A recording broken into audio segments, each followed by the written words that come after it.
As I mentioned in the wrestling scene video, I would do an updated version on the wrestling ringside, and a few of you had asked me to do it sooner. Originally, I wanted to wait until I completed them all, but I can give you from the very first issue up until 1990 complete, and because in case I never decide to complete them, it depends what kind of a mood I'm in. I really don't like those years. I don't like the 90s at all.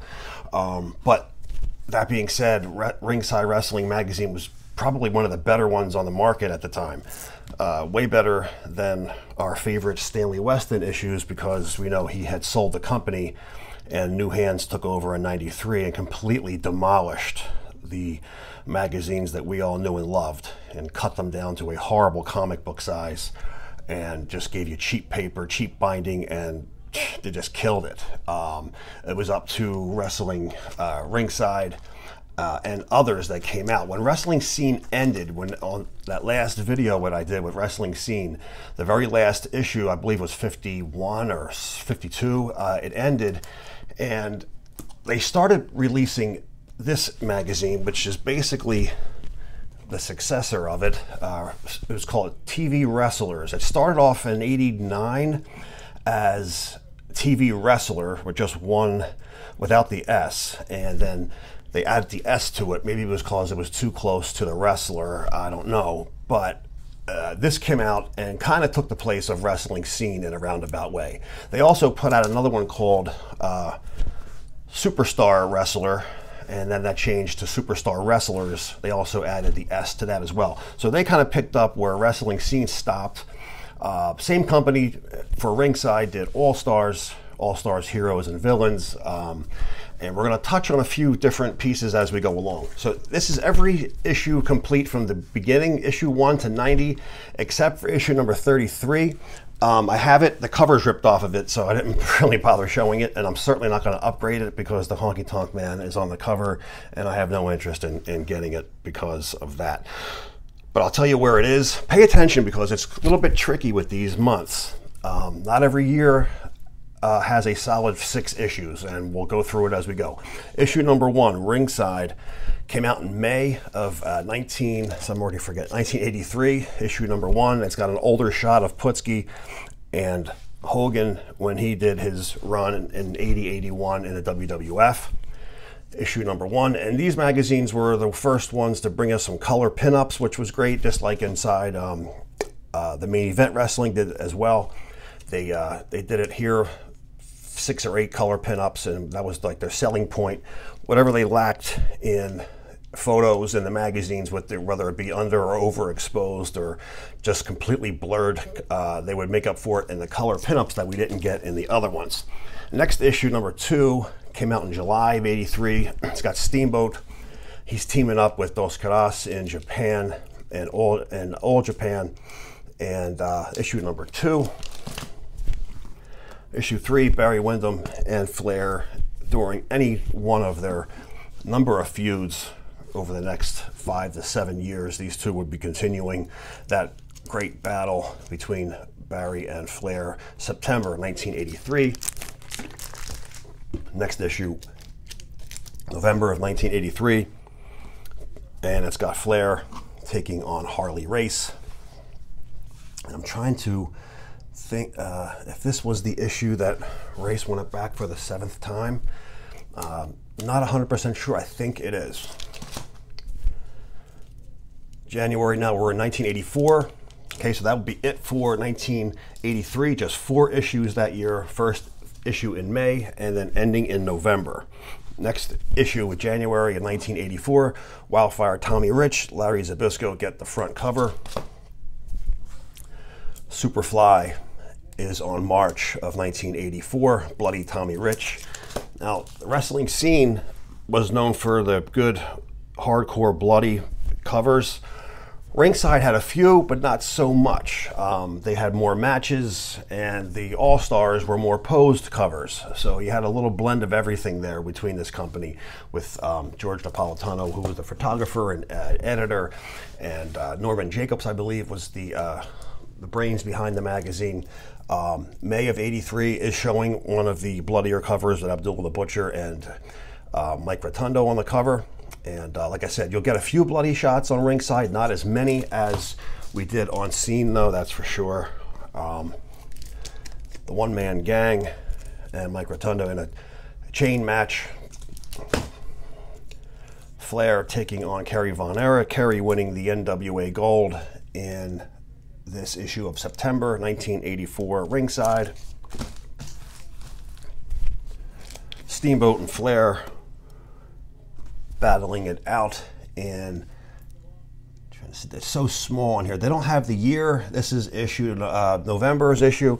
They don't put the year on the cover. They put the number of the issue, number 10. So far we went through 10 issues.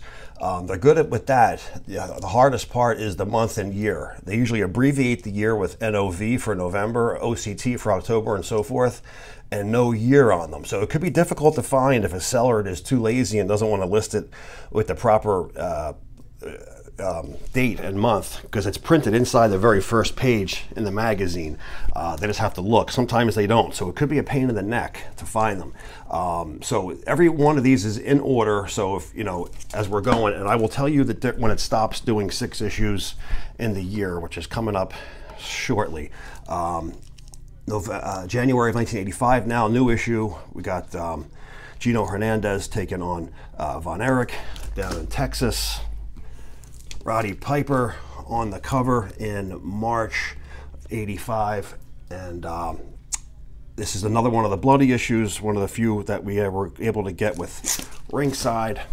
Pro Wrestling USA, gorgeous Jimmy Garvin taking on AWA champ Rick Martel in the Northeast for a Pro Wrestling USA battle at the Meadowlands.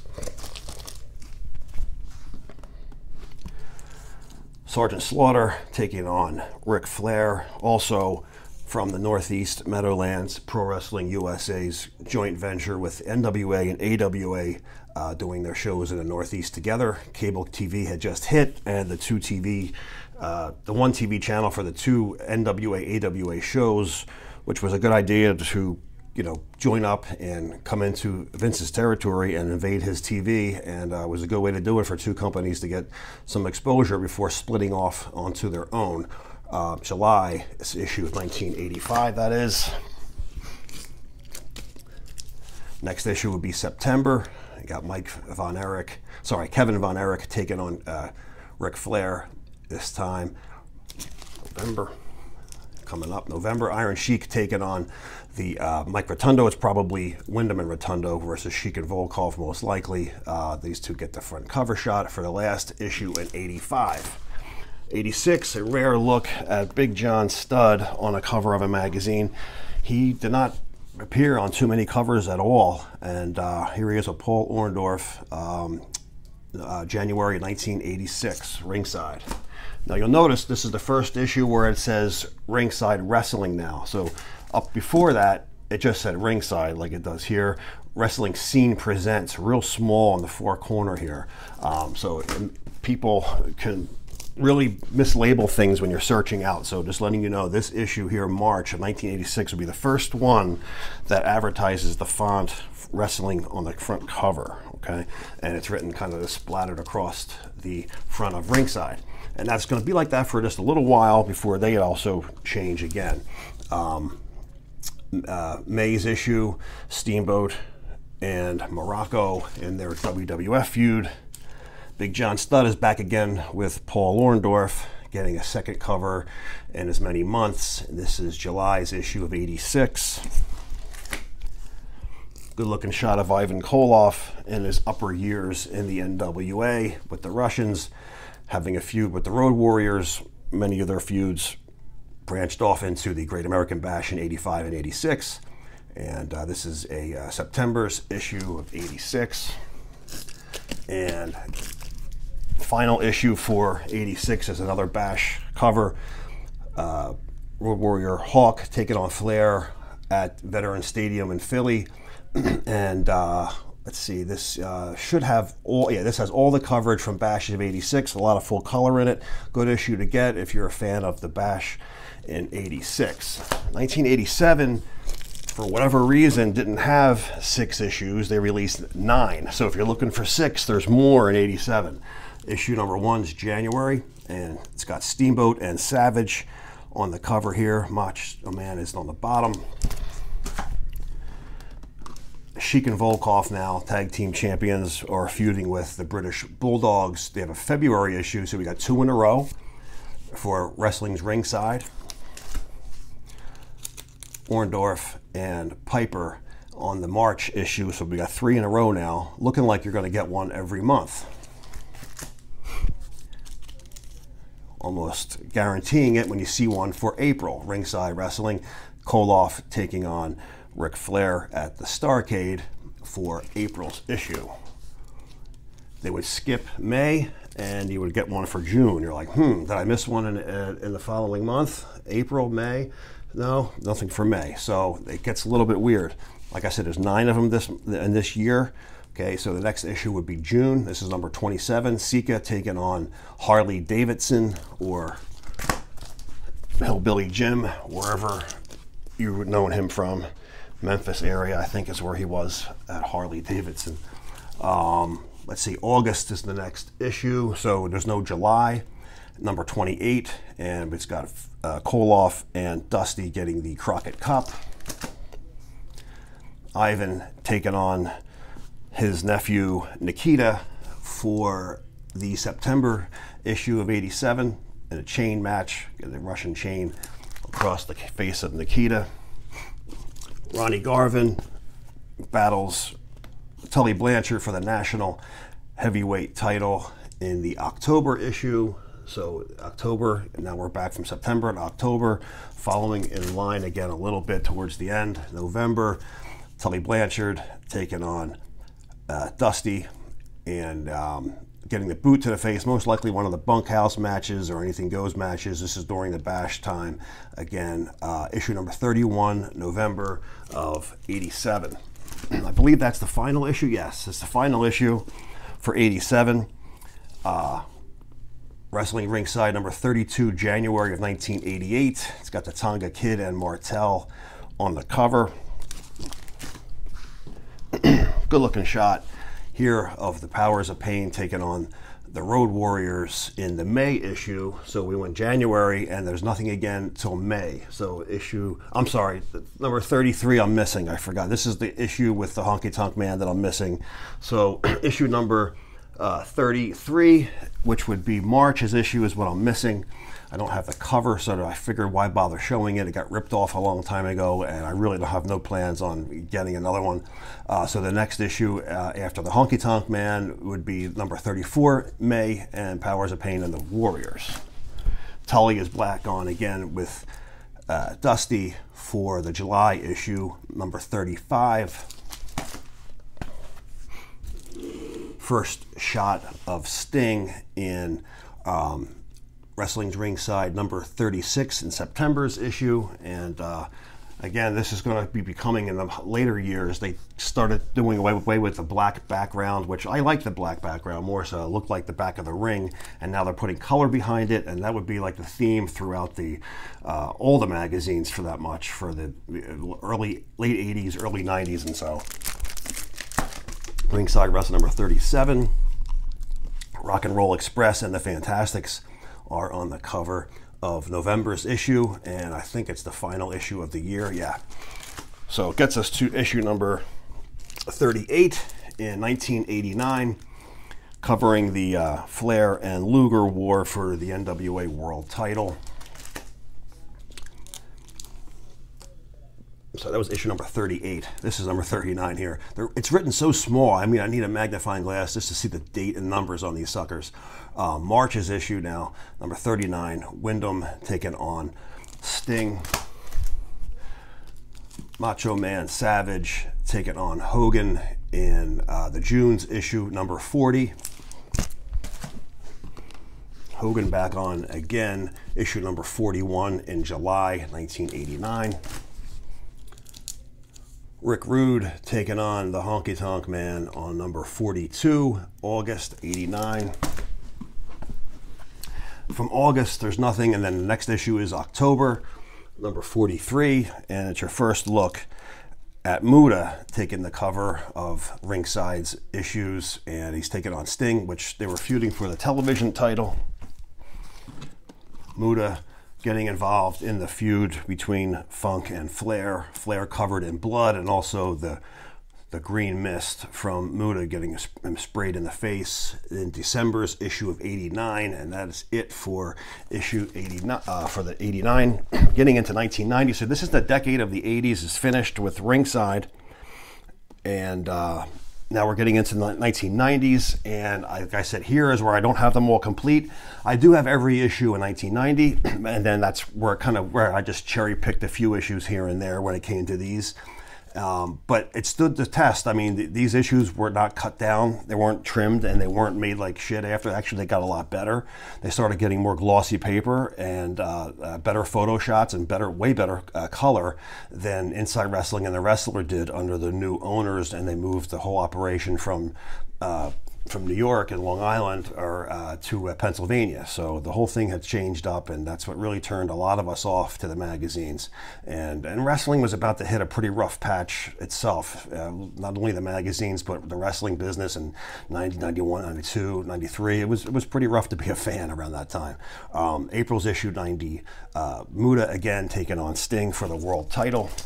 Hogan on the cover of the June issue, 1990, with the belt, good-looking belt shot of Hogan.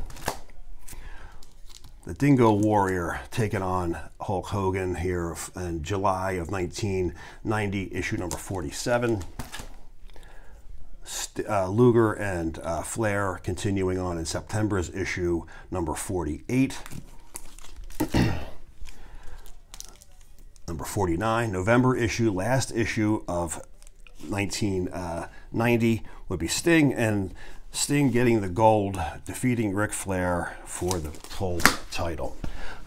Flair taking on and losing the title again to Fujinami. Fujinami with the belt, both IWGP and NWA World title around Fujinami's waist for a short time on number 53. This is in July of 91. Like I said, I cherry picked, and you're in order from 83 all the way up until 91 basically. And like I said, these were just a few that I had over the years, so I figure I might as well just show them because it's a relatively short video here.